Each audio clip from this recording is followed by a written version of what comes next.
Hi, and welcome to this webinar about your first step to success in your new school. So whether that is as a supply teacher, a teaching assistant, or any other guys that you might be working in a school, professionalism is the first step to making a good impression and making a good start in your school. My name is Phil Denton. I'm a head teacher at a high school in the northwest of England with a lot of experience of working with new staff, existing staff, staff that might come in or short or long term. So I have a good insight into what makes a good first impression and what makes somebody come across as the professional that they would be wished to be seen as.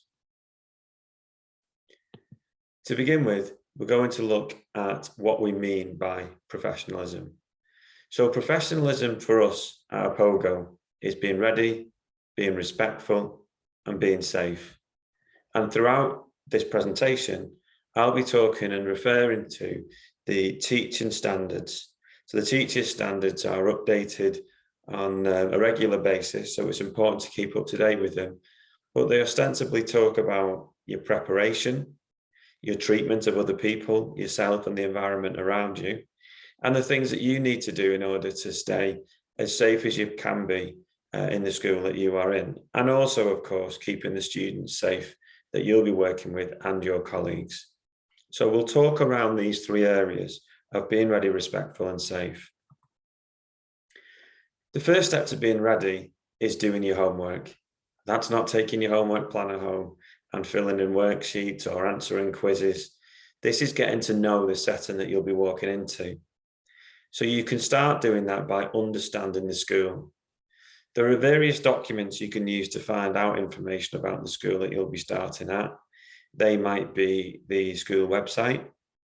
They might be the Department for Education performance tables.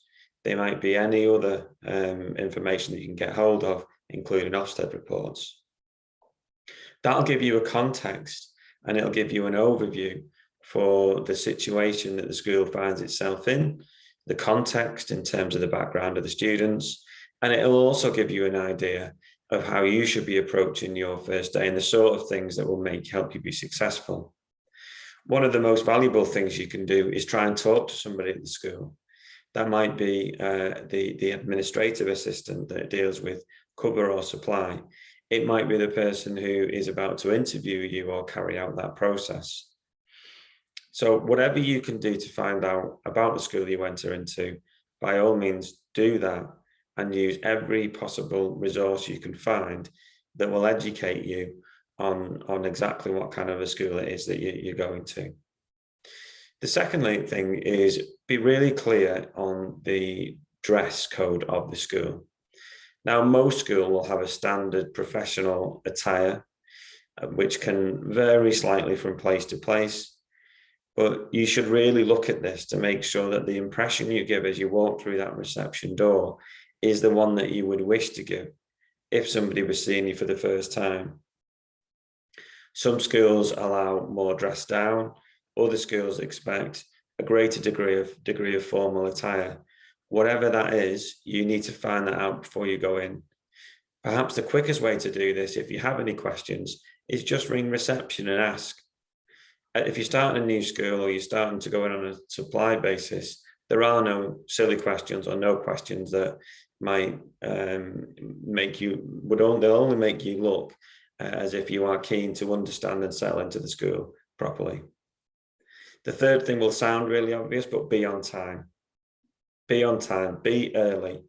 Make sure that you are in the school long enough so that you can get settled, you can meet the right people, you can give in the right information, collect the right information.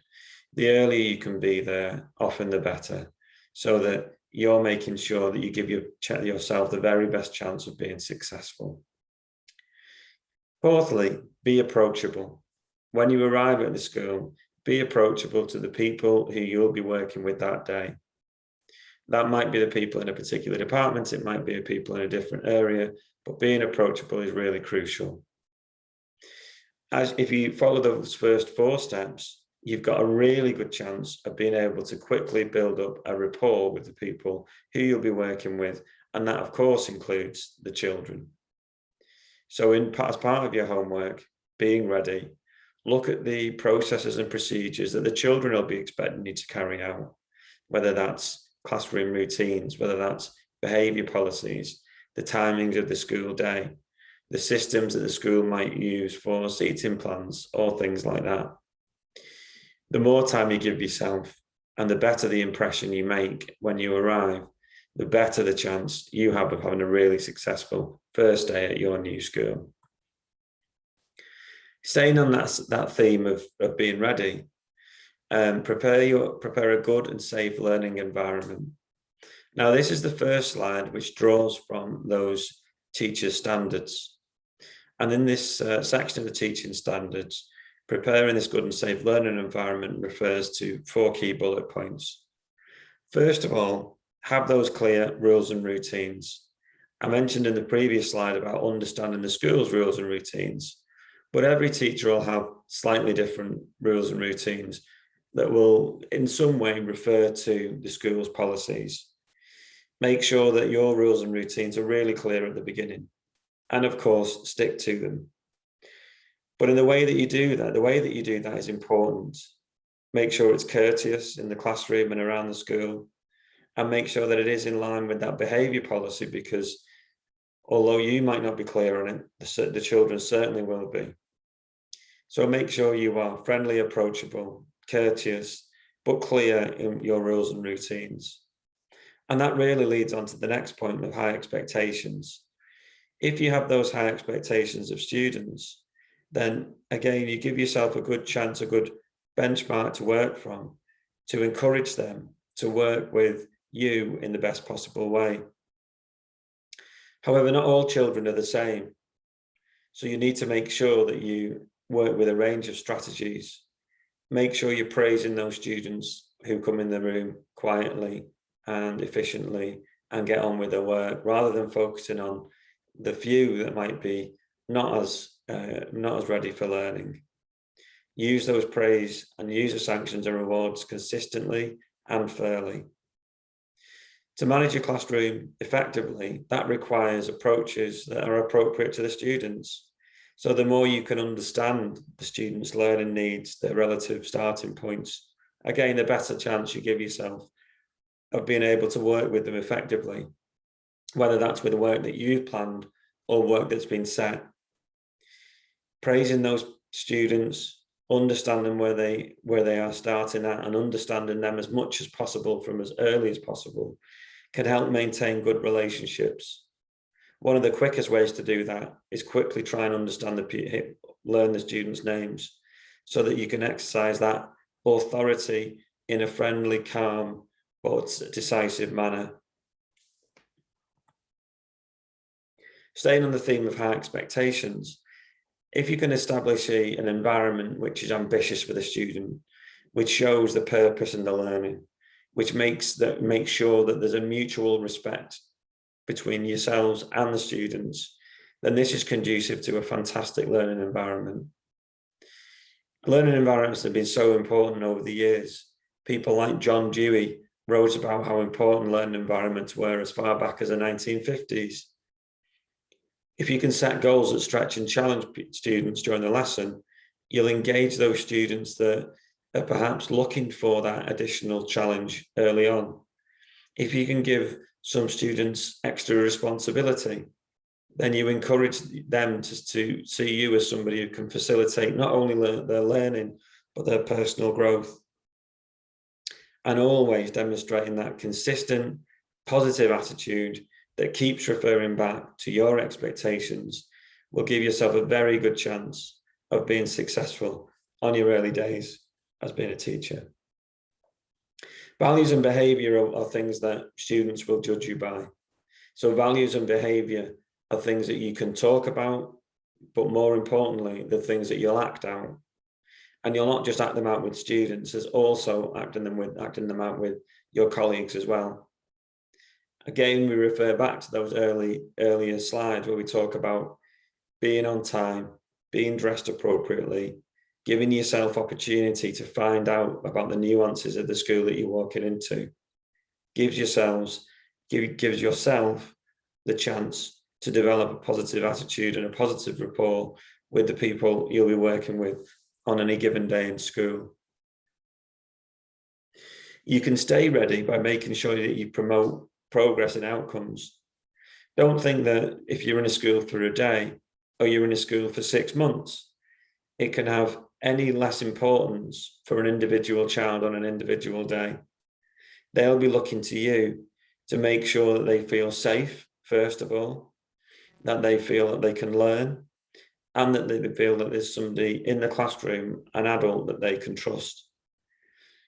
So the teaching standards, and again, these bullet points are taken from that, keep referring back to being aware of pupils, in this case, capabilities and their prior knowledge.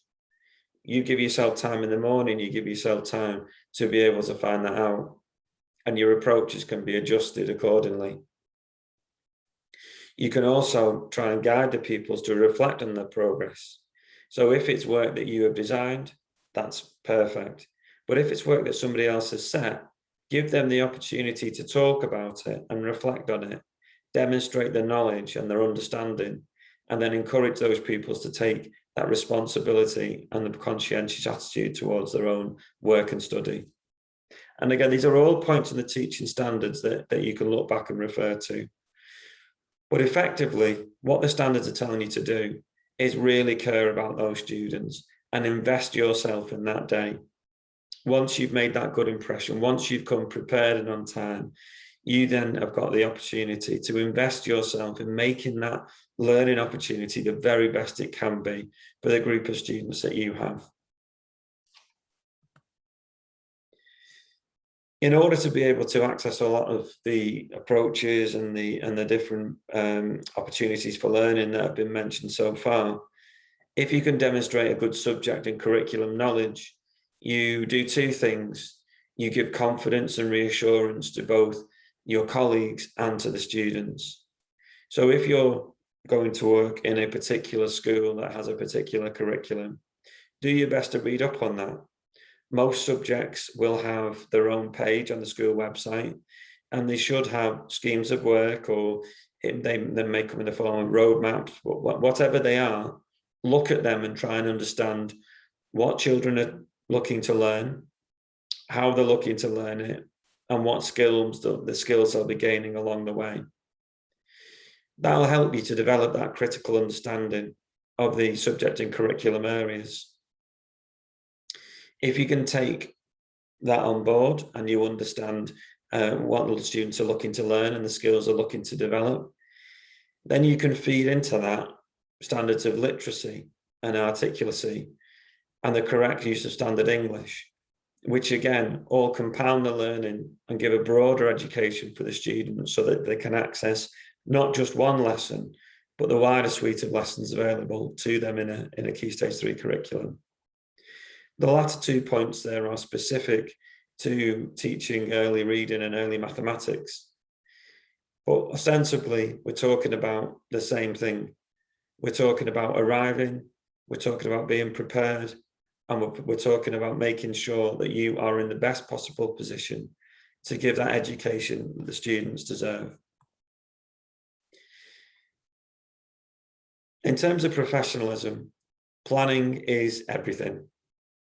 Planning your route to work, planning your dress, planning all the right approaches that you need to make a good first impression can then be accelerated by making sure that your lessons are planned and taught well.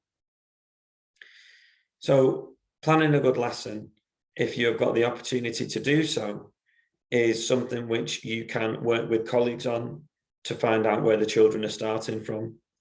You can speak to the curriculum lead or subject lead to get a better understanding of what the students have done so far.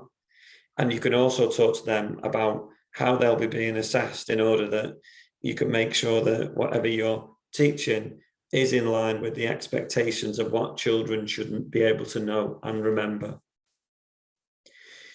Homework and out-of-class activities should only be to help the students improve upon what they've learned during the lesson. They shouldn't just be a tick box exercise because it seems like the right thing to do. But importantly, you'll always have the opportunity in any lesson to allow the children to reflect, whether that's self-reflection, peer reflection, and emphasize the learning objectives of the particular lesson that you have been in. Now, more broadly, if you're with the department for a long period of time, you'll be able to contribute to the design and provision of an engaging curriculum. If you're there in a short-term contract, please don't think that your opinion is any less valuable. Quite often, you can be bringing perspectives which are outside of the knowledge of the team that exists if they all work together for a long time, for example. So be confident in your period of time at the school and offer suggestions, obviously in a polite and courteous way. And you may find that that leads to more engagement and building a stronger rapport with your colleagues around you. And furthermore, it'll also give you confidence if ultimately you're delivering an element of the curriculum that you've helped co-construct. Being respectful is incredibly important. To be respectful, first of all, is to understand the context and the backgrounds of every student. And part of that is understanding that there are a range of factors which might be an obstacle to a student's ability to learn. Giving yourself time before you start your day or your week is important because you can look at your students and you might have access to information about their learning needs, their background, which will give you more of an insight into the reasons that they may behave in a certain way. You'll also be able to demonstrate an awareness of any other barriers such as physical, social and intellectual that might hinder the development of the child, or that might be a real strength and something that you can really champion in your lessons at that school. Use a range of strategies, but most importantly, speak to colleagues that have worked with groups for a period of time that might be able to give you a greater insight. Continuing on that theme of staying respectful, it's important to be culturally aware. And I've taken this quote here from teachthis.com, which I thought captures it really well. Cultural awareness begins with developing sensitivity and understanding of your students' beliefs, attitudes, behaviours and values. Be proactive when it comes to learning about the different cultural backgrounds of your students. Learn about the cultural characteristics, history and customs of your students' native countries, or native areas, native backgrounds, native religions. This teach often deals with students that come from different parts of the world, but students from different parts of a town may have very different customs and cultures. Finally, also talk to your colleagues, as they may have invaluable information that helps you get a better understanding of cultural issues that may arise in the classroom. Once again, make sure that whatever you're doing to prepare, it takes into consideration the cultural background, the academic profile, and any special educational needs or disabilities that students might be might have that could either be an obstacle or an accelerator for their learning. From a statutory point of view, it's important to be safe. Following the keeping children safe in education and safeguarding policies of a particular school are your first port of call. Make sure you read part 1 of the latest version of Keeping Children Safe in Education. Make sure you read the safeguarding guidance for every school you work in. Quite often schools will have a pamphlet or a booklet that they can give you on arrival, and ask for this as pre-reading material if you haven't got it already. And make sure you're aware who the designated safeguarding lead is in each school, so that if you do need support or advice, you know where to go. Quite often schools will have 2, sometimes 3 designated safeguarding leads that will be able to support you and assist you should you need that. Keeping children safe in education and safeguarding policies will also point you to other documents that will be able to give you further guidance should you require that at any point. But importantly, keep yourself safe with colleagues and with children by making sure that you're always acting in that calm, professional manner that will be conducive to not just positive learning experiences for the students, but a safe and successful day for you as well. It's important, and this again reverts back to the teacher's standards, to maintain your professionalism. As a teacher, you do hold a position of public trust, and you'll be expected to maintain high standards of ethics and behaviour in and out of the classroom. Treating pupils with dignity, building relationships rooted in mutual respect is something that we've spoken about right the way through this presentation. Having regard for the need of the safeguard people's well-being is also crucial. Quite often the needs of students, if they are mental health and well-being, might not be ones that are visible, but they can be ones that you can spot as a professional, that you might be able to refer to the designated safeguarding lead or a pastoral team in a school. Whatever your opinions or whatever your thoughts are in terms of values and beliefs, it's important that we all hold the fundamental values that are often referred to as British values that are listed here. Again, ostensibly, these are linked to respect for everybody, whether they're an adult or a child in the school that you're in. And you've got to make sure that whatever your personal beliefs are not expressed in a way that may be seen to exploit people's vulnerability. Perhaps one of the most important things in modern day teaching is staying safe online. This includes making sure that anything you post is well thought through, that you use privacy settings appropriately, making sure that your digital footprint is something that you are proud of, because at some point in your career, it is highly likely that students may look for your social profile. Often students are doing this very innocently, so it's important that you make sure that whatever you post online is something which is in line with the professional standards that we have spoken about in this presentation. Use strong passwords and follow the school's social media policy to protect and safeguard yourself at all times. Have a school policy on the use of mobile phones and make sure that you refer to it. And things like Bluetooth and AirDrop in school should always be kept switched off in order to make sure that you keep your own phone privacy as tight as possible. Don't share your social media profiles openly with students unless they are professionally agreed by the school. And I would advise that nobody at any time should follow students on any social media platform, because anything like that can leave yourself open and vulnerable to issues of safeguarding and professional questions being asked of you. Finally, I'll leave you with this statement, again from the teacher standards.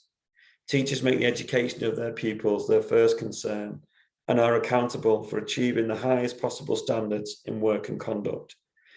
Teachers should act with honesty and integrity, have strong subject knowledge, keep their knowledge and skills as teachers up to date, and are self-critical, forge positive professional relationships, and work with parents in the best interests of their pupils. The teaching profession is a wonderful one. Being ready, respectful, and safe will give you the best chance, the best platform to be really successful in every school that you work in. Thank you very much for listening, and any questions, please contact Opogo or your school's safeguarding team, and they'll be, I'm sure, more than willing to help you ensure that you are ready, respectful, and safe every day you're in school.